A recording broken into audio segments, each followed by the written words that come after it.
أعوذ بالله من الشيطان الرجيم. بسم الله الرحمن الرحيم. يا أيها الذين آمنوا كتب عليكم الصيام كما كتب على الذين من قبلكم لعلكم تتقون. أعوذ بالله من الشيطان الرجيم. بسم الله الرحمن الرحيم. الحمد لله والصلاة والسلام على رسول الله وبعد. Nous remercions Allah subhanahu wa ta'ala. Nous demandons le salut d'Allah sur le prophète Muhammad sallallahu alayhi wa sallam, sur ses et ses compagnons et sur tous ceux qui vont leur emboîter le pas jusqu'au jour du jugement dernier. Chers téléspectateurs, le thème de notre entretien, c'est l'islam et les jeûnes. Donc nous allons parler de l'importance des jeûnes dans l'islam. Quelle importance l'islam accorde aux jeûnes. Donc c'est surtout de cela qu'il va s'agir dans notre entretien aujourd'hui, Inch'Allah ta'ala. Donc les jeunes occupent une place importante dans la société. Ça, de façon générale, les jeunes occupent une place importante dans la société, car c'est sur eux que mise la communauté en vue de son développement et de son émergence. Toute communauté qui néglige donc sa jeunesse met en péril son avenir. Son lendemain restera sombre et obscur. Ayant su tout ceci, l'islam accorde une importance particulière à la jeunesse musulmane et en prend spécialement soin. Ceci est illustré par beaucoup de hadiths authentiques du prophète Muhammad sallallahu alayhi wa sallam, qui non seulement était lui-même jeune, mais la plupart de ses compagnons, ses sahaba ridwanullahi ta'ala alayhim, pour ne pas dire tous ses compagnons, l'étaient également. Ils étaient aussi pour la plupart des jeunes. Du coup, quand le prophète sallallahu alayhi wa sallam s'adressait à ses compagnons, il s'adressait aux jeunes. Quand le prophète sallallahu alayhi wa sallam donnait des conseils, c'était des conseils adressés aux jeunes. C'est le cas, par exemple, d'un hadith rapporté par Abdullah ibn Abbas, radiyallahu anhuma, où le prophète sallallahu alayhi wa sallam dit à un homme, alors qu'il l'exhortait, Irtanim khamsan qabla khamsin, shababaka qabla haramik, wa sihataka qabla saqamik, wa ghinaka qabla faqrik, wa faragak qabla shughlik, wa hayatak qabla mautik. Il dit, profite de 5 choses avant 5 choses. De ta jeunesse avant ta vieillesse, de ta santé avant ta maladie, de ta richesse avant ta pauvreté, de ton temps libre avant ton occupation et de ta vie avant ta mort. Le sens ici, chers téléspectateurs, est de profiter des 5 choses mentionnées dans le hadith pour se rapprocher d'Allah subhanahu wa ta'ala et faire le maximum, accomplir le maximum d'actes d'obéissance avant que le serviteur ne soit privé de ces 5 choses et ainsi ne soit plus capable de faire les bonnes actions qu'il pouvait faire auparavant. Le prophète sallallahu alayhi wa sallam, conscient de ce que sans les jeunes responsables, il lui serait difficile de réussir sa mission qui était de propager l'islam dans tous les 4 coins du monde. Conscient de ceci, le prophète sallallahu alayhi wa sallam mettait les jeunes en garde contre tout ce qui pourrait leur faire perdre tout sens de responsabilité. Il les mettait en garde contre tout agissement susceptible de les amener à mener une vie de débauche, les entraînant dans l'égarement et la perdition. Abdullah ibn Abbas, radiyallahu anhu, c'est un des compagnons du prophète sallallahu alayhi wa sallam, il rapporte à cet effet que le prophète sallallahu alayhi wa sallam a dit, Ya ma'ashar al-shabab, من استطاع منكم الباءة فليتزوج فإنه أغض للبصر وأحصن للفرج ومن لم يستطع فعليه بالصوم فإنه له وجاء. Ô jeunes, celui d'entre vous qui est capable de fonder un foyer, qu'il se marie. Cela aide plus à baisser le regard et à préserver son sexe. Quant à celui qui n'en est pas capable, qu'il jeûne. Cela sera pour lui comme une castration.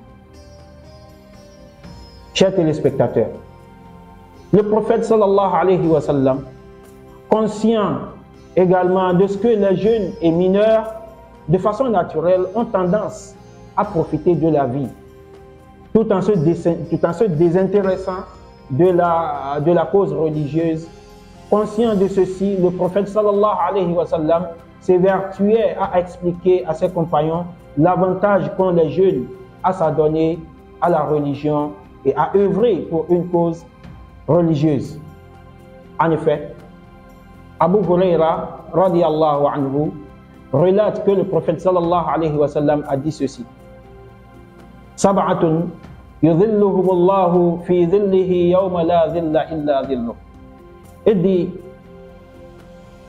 il y a 7 catégories de personnes qui seront couvertes par Allah subhanahu wa ta'ala dans son ombre le jour où il n'y aura pas d'ombre, le jour où il n'y aura pas d'ombre autre que l'ombre d'Allah subhanahu wa ta'ala. Et parmi ces 7, il a cité un jeune qui a grandi dans l'adoration d'Allah. Un jeune qui a grandi dans l'adoration d'Allah.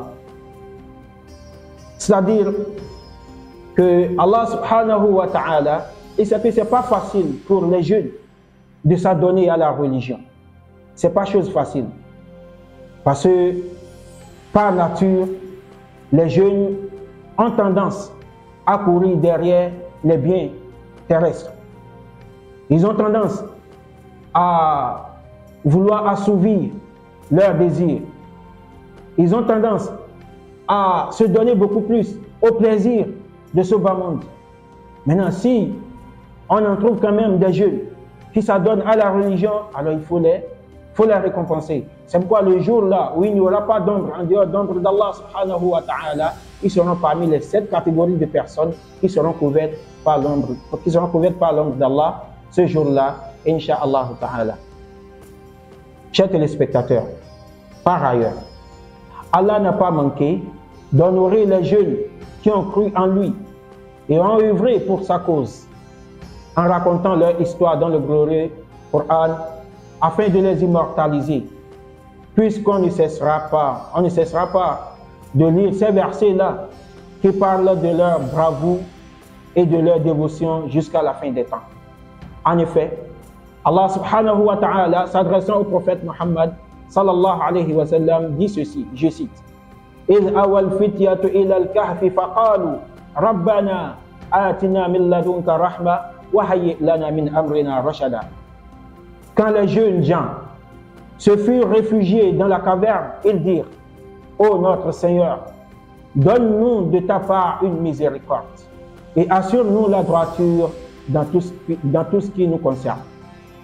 Et pour souligner la rareté des jeunes de leur espèce, c'est-à-dire des jeunes de l'espèce de ces jeunes gens dont Allah subhanahu wa ta'ala nous parle dans ce verset, et montrer l'exceptionnalité de leur personnalité, Allah subhanahu wa ta'ala parle de ces jeunes gens en des termes hautement élogieux.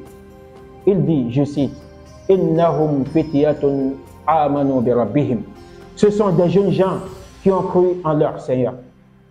Allah subhanahu wa ta'ala aurait pu dire tout simplement: ce sont des jeunes gens, ou bien ce sont des gens qui ont cru en leur Seigneur. Il aurait pu tout simplement dire cela, ou encore ce sont des gens qui ont cru en moi.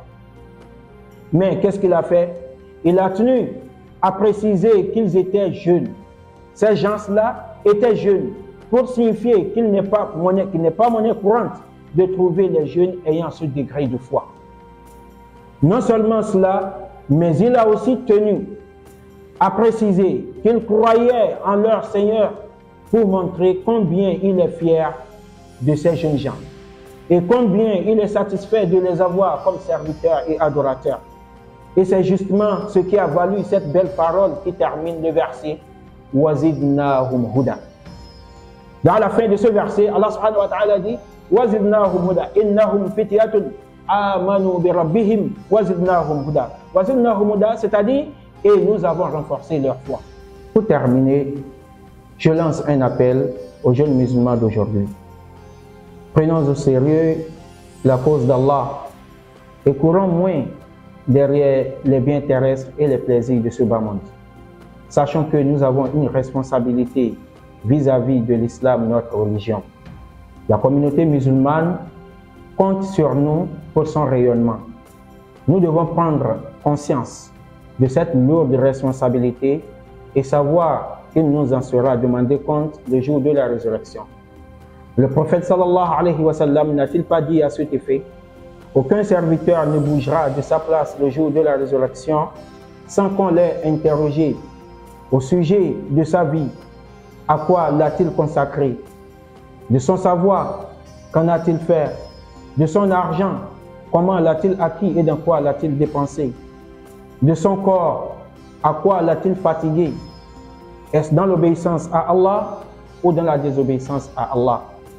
Et dans une autre version, en lieu et place d'être interrogé par rapport à son corps, à quoi l'a-t-il fatigué, il est dit wa an shababihi, et de sa jeunesse, à quoi l'a-t-il fatigué? Dans l'obéissance à Allah ou dans la désobéissance à Allah? Donc voilà, chers téléspectateurs, voilà, chers amis internautes, voilà pour notre entretien d'aujourd'hui. Donc je nous invite tous à prendre conscience de cette responsabilité qui est nôtre et d'œuvrer pour la cause d'Allah subhanahu wa ta'ala. Il ne faut pas attendre le moment d'être vieux avant de s'adonner à la religion d'Allah subhanahu wa ta'ala. Il ne faut pas attendre ça, car nous n'avons aucune garantie.